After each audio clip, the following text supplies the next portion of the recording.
sta? Buonasera a tutti e bentornati a Liberamente, variazioni e scorribande qui su Radio Libertà. Allora dice il compagno Fratoianni che non ha fatto bene la polizia a sgomberare il centro sociale a Scatasuna. Non ha fatto bene, infatti, ha fatto benissimo. Ma che cazzo dice, scusate, il compagno Fratoianni, ma quando si supera qualunque livello di verosimiglianza è troppo, obiettivamente, fedele no, alla lezione post-sessantottina per cui si sta sempre coi figli di papà pseudocontestatori e mai coi lavoratori in divisa che presidiano i nostri e anche quelli di Fratoianni diritti in strada, quindi questa è la reazione di un campione della sinistra a una cosa che invece oggi sta succedendo e che è un'ottima notizia per chiunque tiene a un minimo di convivenza civile nel nostro paese, perché sì, è finalmente stato sgomberato, è finalmente finita la pacchia per quella zona franca politica, pseudopolitica, diciamo antagonista in realtà, quella zona franca valoriale, quella zona franca spesso legale, che è stato il centro sociale a Scatasuna. E se la pacchia è finita, sì, è un'ottima notizia. L'iniziativa che è partita da stamattina è figlia di 8 decreti di perquisizione, tra cui uno appunto al centro sociale a Scatasuna che ha fatto scattare le operazioni di sgombero. Questi provvedimenti rientrano nell'ambito dell'inchiesta per gli assalti alle OGR, alla sede di Leonardo, alla sede del quotidiano La Stampa e alla città metropolitana avvenuti durante la Cagnara Propal a Torino. Sì, quindi lo sgombero del centro sociale è figlio delle indagini su quegli episodi di dichiarato becero belluino squadrismo rosso Propal. Tra i reati contestati, infatti, figurano danneggiamento, imbrattamento, invasione di edifici, resistenza a pubblico ufficiale e lesioni.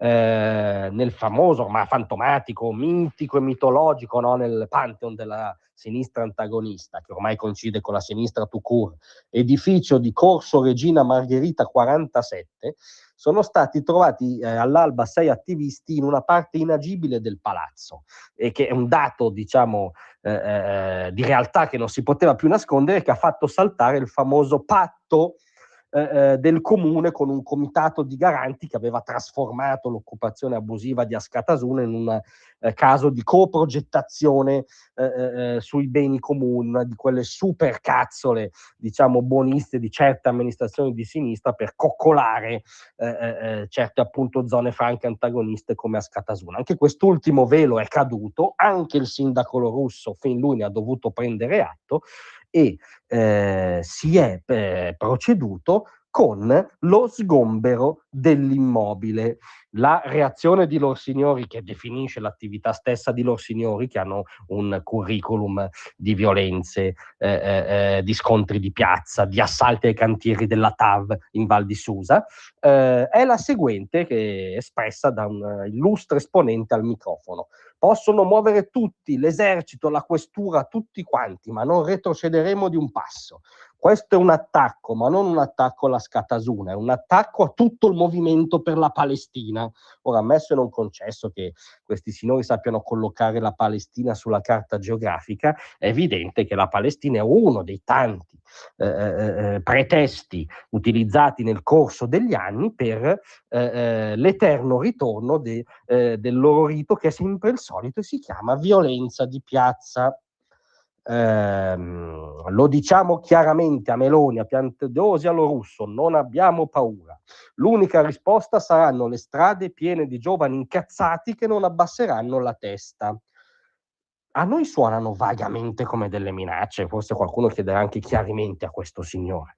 In ogni caso è bene che se ne facciano una ragione. La pacchia in cui hanno vissuto per anni, lustri, decenni è per fortuna finita, per fortuna anche loro devono rispondere alle regole minime di un consesso civile, tra le quali c'è che non si occupano abusivamente edifici e che non si pratica violenze di piazza, non si inneggia alla violenza e via dicendo. Tutto questo spiacerà molto a tutto quel milieu intellettuale che nei salotti altoborghesi, passandosi le tartine al caviale, dice canta le lodi di Askatasuna, sì, ed è un motivo di soddisfazione in più dal nostro punto di vista per celebrare il fatto che per Askatasuna finalmente la pacchia è finita. Grazie a tutti, a domattina.